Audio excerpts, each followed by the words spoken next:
मैंने तो यकीन माने अपनी फैमिली में एक ऐसा कपल देखा जो कि अभी भी कपल है माशाल्लाह से। वो कपल कोई आई बिलीव होगा मेरे ख्याल से उनको 50 साल उनकी शादी को होने वाले होंगे और उनके दरमियान बहुत लड़ाइयाँ। मैंने हमेशा जो उनमें मर्द थे जो मियाँ थे उनको बहुत ज़्यादा डिसरिस्पेक्टफुल देखा, बहुत गालम गलोच करते हुए देखा। बिकॉज जिन कपल की मैं बात कर रही हूँ ये समहाउ मेरी विसिनिटी में बहुत ऐसे करीब रहते थे। और जो ख़ातून थी मैंने उनको हमेशा बहुत सैक्रिफाइस, बहुत कॉम्प्रोमाइज़ करते हुए देखा। मैंने उन ख़ातून को अपने बच्चों के लिए बहुत मेहनत करते हुए देखा, कमाते हुए देखा। ये पिछले दिनों जो ड्रामा आया था ना कफ़ील, मैंने देखा नहीं, लेकिन मैं आसपास इतनी उसके बारे में बातें ज़रूर सुन रही होती हूँ कि मुझे लगता है कि हाँ ये मैंने अपने आसपास देखा हुआ है। और उसमें क्या हुआ कि वो अंकल क्योंकि हाथ भी उठाते थे तो वो बच्चे जो थे उनके अंदर कहीं ना कहीं अब वो चीज़ तो आ गई। अब वो बड़े होकर बच्चे भी अपनी माँ से कह रहे होते हैं कि तुम्हारी वजह से हमारा सारा बचपन ख़राब गुजरा क्योंकि तुमने इस आदमी को नहीं छोड़ा, तो हम स्टक है इस लाइफ में। हमने उस आदमी से वही एब्जॉर्ब किया जो आदमी हमारे साथ करता था। और मैं ये सोचूं कि वो औरत जिसने अपना घर नहीं छोड़ा, जो कमाते हुए भी मियाँ की मार भी खा रही है, उसकी गालियाँ भी सुन रही है, सिर्फ इसलिए उस घर से बाहर नहीं निकली कि मेरे बच्चों का क्या होगा, मेरी आगे बच्चियाँ, मेरी बच्चियों की शादियाँ होनी है। अब वही बच्चे आगे उठ के माँ को कह रहे कि जस्ट बिकॉज तुमने इस टॉक्सिक आदमी के साथ अपनी ज़िंदगी गुजार दी, अब हम भी ऐसे टॉक्सिक हो गए, हम भी नफसियाती तौर पर पागल हो गए। क्यों? क्योंकि हमारे घर का माहौल ये था। और माहौल क्यों था? क्योंकि तुमने इस आदमी को नहीं छोड़ा।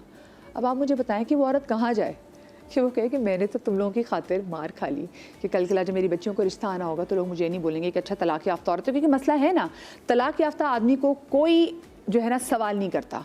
अगर वो दूसरी या तीसरी शादी के लिए जा रहा तो लोग कहेंगे हाय बेचारे का घर नहीं बसा, इसको औरत अच्छी नहीं मिली।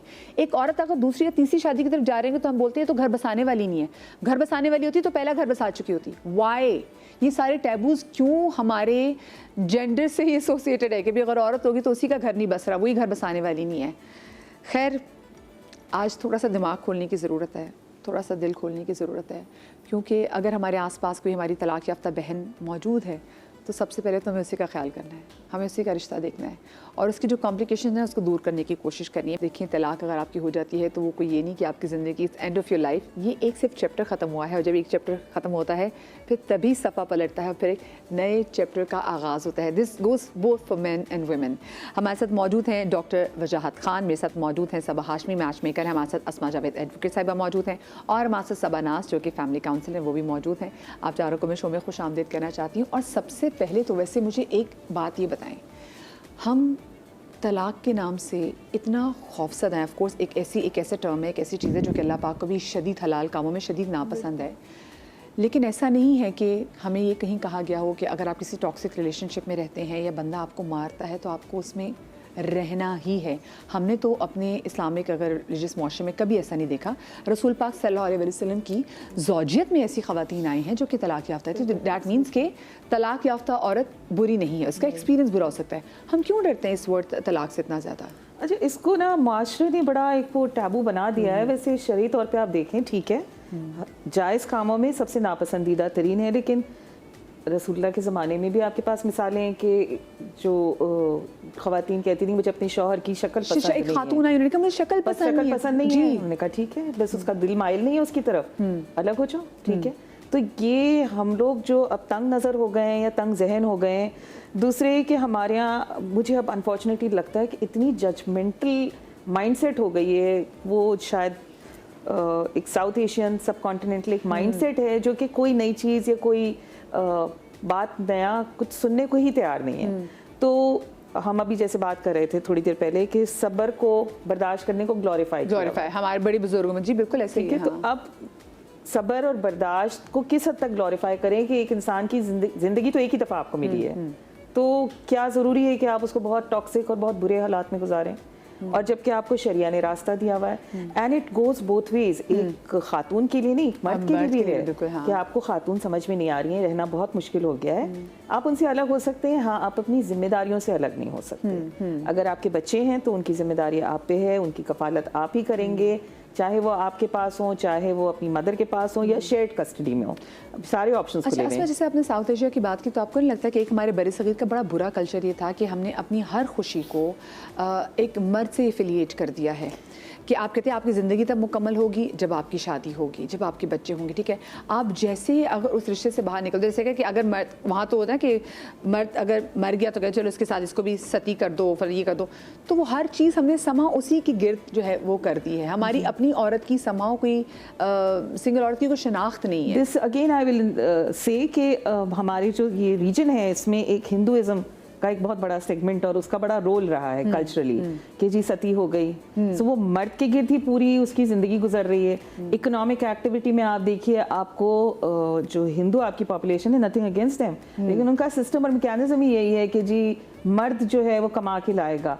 आपको इस्लाम के अंदर कितनी मिसालें हैं, बीबी खदीजा से लेके हर मिसाल आपको मिलती है कि जो बिजनेस अपना चलाती थी, जिन्होंने लोगों को एम्प्लॉय किया था, जो उनके लिए काम करती थी। तो इस्लाम तो बहुत मॉडर्न है। हम लोगों की सोच जो है वो अब बड़े सगीर में लिमिटेड रह गई है कि जी चूंकि कल्चरली ऐसा होता है तो हमारे इस्लाम ने तो हमें हर किस्म की आज़ादी दी। अच्छा डॉक्टर शाह, ये बताएं कि एक तलाक से हमने, अगर वो मर्द के साथ अटैच हो तो वो समहाउ एक्सेप्टेबल है हमारी सोसाइटी में, अगर वही वर्ड एक तलाक याफ्ता किसी औरत के साथ लगा हुआ हो तो वो औरत एक्सेप्टेबल नहीं होती। वाई? ये क्या माइंडसेट है हमारा?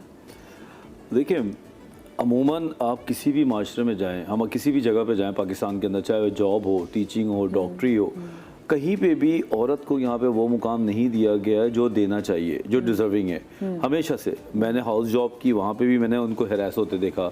मेडिकल स्टूडेंट्स जब थे, जब भी प्रॉब्लम में देखा। अब वही कैरेक्टर जब बीवी बन के आता है तो दिमाग में मर्द के ये रहते ही रहता है कि ये नीचे है और मैं ऊपर हूँ, कमतरी वाला एहसास है। अब फर्ज करें कि आपका पैराडाइम ही यही कि खातून या खवातीन नीचे हैं, ऊपर से तलाक का स्टिकर जब लग जाए तो फिर तो वो डबल कोटेड चीज़ हो जाती है कि फिर तो ये सबसे गिरी हुई, फारिग, या इसका तो कोई इज्जत ही नहीं है। वहीं पे अगर मर्द तलाक ले ले तो उससे कोई फर्क ही नहीं पड़ता। हाँ, फर्क ही नहीं पड़ता। हाँ। वो यहाँ तक के वो गिल्ट में भी नहीं जा रहा होता। मैं इमोशनली बात नहीं कर रहा, वो मैं बात करूंगा डिटेल में कि मर्दों पे भी बड़ा असर पड़ता है, लेकिन मैं सोसाइटी के पॉइंट ऑफ व्यू से बात कर रहा हूँ। जैसे कि आप किसी लड़की का रिश्ता भेजते हैं और वो लड़की डिवोर्स्ड है, उसके लिए कोई क्या सोचेगा और मर्द के लिए क्या सोचेगा। तो बड़ा अफसोस की बात है कि अभी तक ये चीज़ वैसी की वैसी है, चाहे जितने अच्छे हमने कपड़े पहन लिए, जितने अच्छे अपने हाथ में मोबाइल उठा लिए, दिमाग हमारा वही 1965 वाला घटिया ही है। ये अब जैसे उन्होंने बड़ी अच्छी बात की सबा, क्योंकि आप तो मैच मेकर हैं। एक लड़की अगर उसके रिश्ते के लिए अगर वो तलाक याफ्ता औरत हो तो लोगों की क्या अप्रोच होती है, और अगर बंदा तलाक याफ्ता हो तो लोगों की क्या अप्रोच होती है? बेसिकली हमारे यहाँ है ना, लोगों का माइंड सेट जो है ना, हम आ तो गए हैं एक आज़ाद मुल्क में लेकिन आज़ाद हैं नहीं। वही सोच लेके आए हैं हमारी माएँ, हमारी सासें, जिस तरफ भी चली जाओ हमारी माँओं के माइंड में ये सेट हुआ हुआ होता है। और वो लड़की के दिमाग में डे फर्स्ट से, मतलब वो जब छोटी होती है उसको ये डाल रहे होते हैं कि तुम बड़ी होगी, तुम्हारी शादी हम अच्छी जगह करेंगे, ऐसे करेंगे, यानी तुम बच्चा अच्छा पढ़ोगी तो तुम्हारी जगह पे शादी हो जाएगी। पूरा सर्कल ये घूम रहा होता है, एक मर्द के गिर्द घूम रहा है। यानी कोई शहजादा आएगा घोड़े पे बैठ के और उसको महल में लेके जाएगा। अब अगर वो उस महल में गई और वो दोज़ख जहन्नुम कुछ भी बन गया, आज भी हमारे यहाँ के पेरेंट्स की मेंटलिटी चेंज नहीं हुई। वो यही कहते हैं बेटी को कि निभाओ, कोई भी प्रॉब्लम हो रही है तुम्हें तो कोई भी अपना लेगा, इन बच्चों को कोई नहीं अपनाएगा। ये बच्चों का जो वर्ड है ना, इसके पीछे फीमेल्स बहुत सरवाइव करती हैं। अच्छा, किसी ने अगर थोड़ा सा उसको क्रॉस करके आगे बढ़ने की कोशिश की तो हम खुद देख रहे हैं कि जिन फीमेल्स के साथ किड्स हैं उनकी शादी नहीं हो पाती, उनके बच्चों को कोई एक्सेप्ट करने को तैयार नहीं है, जबकि अपने साथ 3-3, 4-4 बच्चे लेके भी खड़े होते हैं मर्द कि इनको माँ जैसा प्यार देना है आपने, लेकिन उसकी एक बच्ची एक्सेप्ट करने को तैयार नहीं होते। तो बहुत ज़्यादा हमारे माशरे में जहालत आज भी लोगों के माइंड में भरी हुई है। जब भी रिश्ता वगैरह होता है और आपके पास कोई अगर लड़की है उसके तलाक याफ्ता, तो लोगों की क्या अप्रोच होती है, जैसे मैंने सवाल किया था आपसे? अगर बच्चे हैं तो वो या बाप के पास रहें या नानी के पास रहें, माँ बच्चे को साथ लेके नहीं आएगी। बच्चा किसी सूरत एक्सेप्टेबल है ही नहीं। अच्छा, फिर वहाँ पे बहुत सारी चीजें लेके आ जाते हैं कि शरई मसला, और अगर ये एक नई चीज लेके आते हैं और बच्चों के लिए माँ चाहिए, और तभी होता है बच्चों के लिए माँ चाहिए। आप ये देखें, ये एक अजीब सी बात लेके आते हैं कि आगे चल के शरई मसला उठ जाएगा। क्या मसला? महरम ना महरम का मसला उठ जाएगा। तो वो कहाँ, उस बच्चे को कहाँ लेके जाए? अब या तो फिर मोस्टली ये होता है कि ये नानी के साथ रहेगा या रहेगी, या फिर माँ शादी ही नहीं करती। माँ शादी नहीं करती। हाँ, आपसे बताइए, हम जो एक टॉक्सिक अपनी जो लाइफ है गुजार देते हैं, तो आपको क्या लगता है उससे बच्चों पे क्या फ़र्क पड़ता है? देखिए, रिसर्चेस तो यही कहती हैं कि डिवोर्स का इतना बड़ा इम्पैक्ट नहीं होता जितना कि बच्चा जो अगर एक्सपोज हो रहा है पेरेंटल कॉन्फ्लिक्ट्स को, ठीक है, पेरेंटल कॉन्फ्लिक्ट्स अगर उसने विटनेस किए हैं तो वो उसकी पर्सनैलिटी को शेप करने में ज़्यादा इम्पॉर्टेंट रोल प्ले करते हैं, ठीक है। डिवोर्स इट्सेल्फ बहुत बुरा इम्पैक्ट नहीं डालता, ठीक है। तो जब अगर बार बार कॉन्फ्लिक्ट्स हो रहे हैं, टॉक्सिक रिलेशनशिप्स हो रहे हैं, तो डेफिनेटली जो पर्सन खुद फेस कर रहा है, एक्सपीरियंस कर रहा है, लाइक लेट्स सपोज कि वो फीमेल भी हो सकती है, अगर toxic relationship from female side है, ठीक है, ये भी बहुत इंपॉर्टेंट है कि मेल समटाइम्स बहुत सफ़र करते हैं, ठीक है, क्योंकि मोस्टली जो मेल होते हैं वो इमोशनली एक्सप्रेसिव नहीं होते, वो सप्रेसिव होते हैं, ठीक है, वो अपने इमोशंस को ज़्यादातर सप्रेस करके रखते हैं। तो जहाँ फीमेल्स अगर रिएक्टिव हैं, अच्छा, तो इमोशंस को सप्रेस करके रखते हैं लेकिन गुस्सा निकाल के रखते हैं। डेफिनेटली ये भी होता है। देखिए, डिफरेंट पर्सनालिटी स्टाइल्स हैं, डिफरेंट कोपिंग स्टाइल्स हैं। समटाइम्स फीमेल्स रिएक्टिव होती हैं, समटाइम्स मेल्स रिएक्टिव होते हैं। तो अगर कोई भी पर्सन इन दोनों में से रिएक्टिव होता है और एक person just victim role play कर रहा है, ठीक है, तो ये सब चीज़ें बच्चे देख रहे हैं, सही है, और उसकी वजह से उनकी जो पर्सनालिटी शेप हो रही है ना, वो लेटर उनका जो फ्यूचर है, उनकी फैमिली लाइफ है, डेफिनेटली उन्होंने भी अपनी एक फैमिली लाइफ लेकर आगे मूव ऑन होना है, ठीक है, उस पर एक बहुत बड़ा इम्पैक्ट आता है। और जो भी एग्रेसर है, जो भी एग्रेसिव पर्सनालिटी के साथ है, यूजुअली बच्चों से आइडियलाइज कर लेते हैं, ना चाहते हुए भी, जो ठीक है, aggressive ना चाहते हुए भी, कि एक मैकेनिज्म है कि आप आइडेंटिफाई कर लेते हैं उस पर्सनालिटी के साथ, ठीक है।